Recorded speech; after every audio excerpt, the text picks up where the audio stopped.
Our next topic is trial closing. As we climb another level higher on your pyramid of success, a quote from Jack Canfield, author of Chicken Soup for the Soul. If you are not moving closer to what you want in sales or life, you probably aren't doing enough asking. My name is James Tanti. For over 3 decades, I've been training people in professional sales, startup businesses, and mentoring others to build million-dollar enterprises. Now, you can get almost anything you want in life if you ask. Ask nicely. Keep asking and ask until you get the desired outcome. Think about children. Children will go to mom and say, "Mom, can I do this? Can I do that?" And it'll be no later. Please, pretty please with sugar. And if that doesn't work, what happens? That's right. Go to dad, ask the same questions. Keep asking, ask until. And that's exactly the mindset we want to have with trial closing. So the questions we're asking is more so closed-ended questions. And a closed-ended question really is structured in a result of yes or no. It's a desired feedback, and it doesn't matter what the answer is, yes or no, because it gives us the information we need to go this direction or that direction. So by the time we get to the end of the presentation, guess what? Our desired outcome is there. We want to get buy-in early. And so we want to create involvement. We want to engage the prospect. We want them thinking about ownership before the end of your presentation. Calibrating their interest level with questions. Questions like, wouldn't it be great if, pause, wait for their answer, not just what they say, but how they say it. Watch for their facial expressions and their body language. Can you see how this could save you time, save you money, be an asset to your business, solve this problem? What do you think some of the key benefits of ownership would be? Now, isn't that a beautiful question when we use the word ownership? Because what it's doing is it's getting them to mentally think and feel about owning the product before they're in a position to say yes towards the end. We want to anticipate objections. What would cause them to hesitate? What is that hidden objection that I should be covering before it comes out? And future pacing ownership of the product. Being assumptive by saying when you become an owner has a shift, a chemical shift inside your prospect. And when they become an owner and when they think about it, once again, it's reinforcing ownership. Imagine, wouldn't that be great? Talking about the future and the benefits of them using the product. So let's climb another layer higher in your pyramid to success, and that is to make a list. Grab a pen right now, make a list of the 5 most common objections that you face. You want to become a pro at not answering them, but anticipating them and test closing them throughout your presentation. Our next step is price conditioning. Here's a neat quote by McKinsey & Co. Pricing is by far the biggest tool for earnings improvement. What are they saying? They're saying that your product needs to be priced appropriately in the marketplace, and it can't be underpriced. It needs to be priced for profit. And the reason you have a job is to explain the quality, value, benefits, price condition the product so that there is a profit for the company and you. Now, when we talk about money, I always think about Jerry Maguire talking about, show me the money. Yes, so we'll talk about money here a little bit, because truly, what is the number one objection to almost any product or service? It's money. Now, it may not come out directly as it's the money. It might say something like, I like it, but it's not the right time. And what they're really saying, it's not the right time to do what? To spend their money. I see the value, but we can't afford it.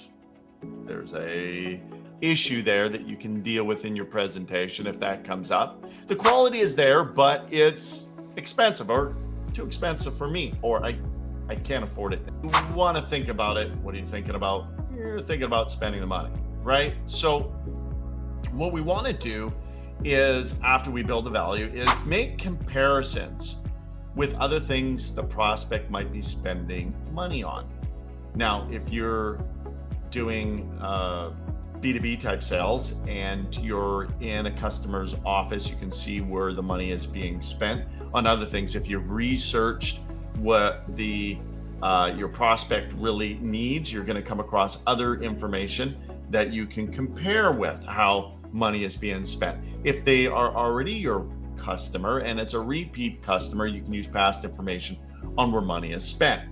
If it's B2C and you're dealing with an end consumer and you're in their home, you get to see the car they're driving, the appliances they spend their money on. Maybe their clothing even can be related to spending money on other things, particularly your product. People are creatures of habit, and they tend to be consistent with where they spend their money on in past things.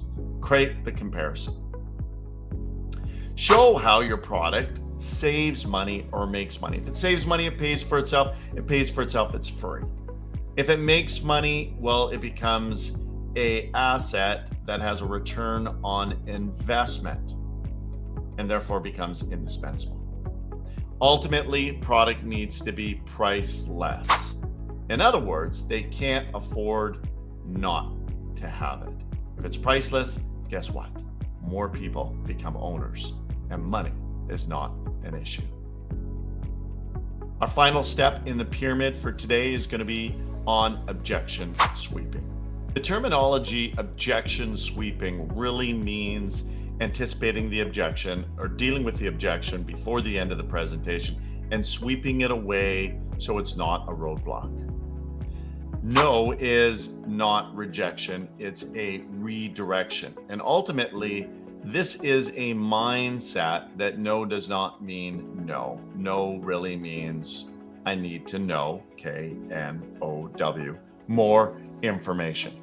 And ultimately that information is used towards redirecting, reframing, and changing your thought pattern towards something that opens up your mind to opportunity.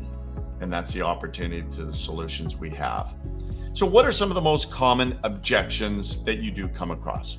Money, timing, think about it. Need to discuss it with my spouse or team.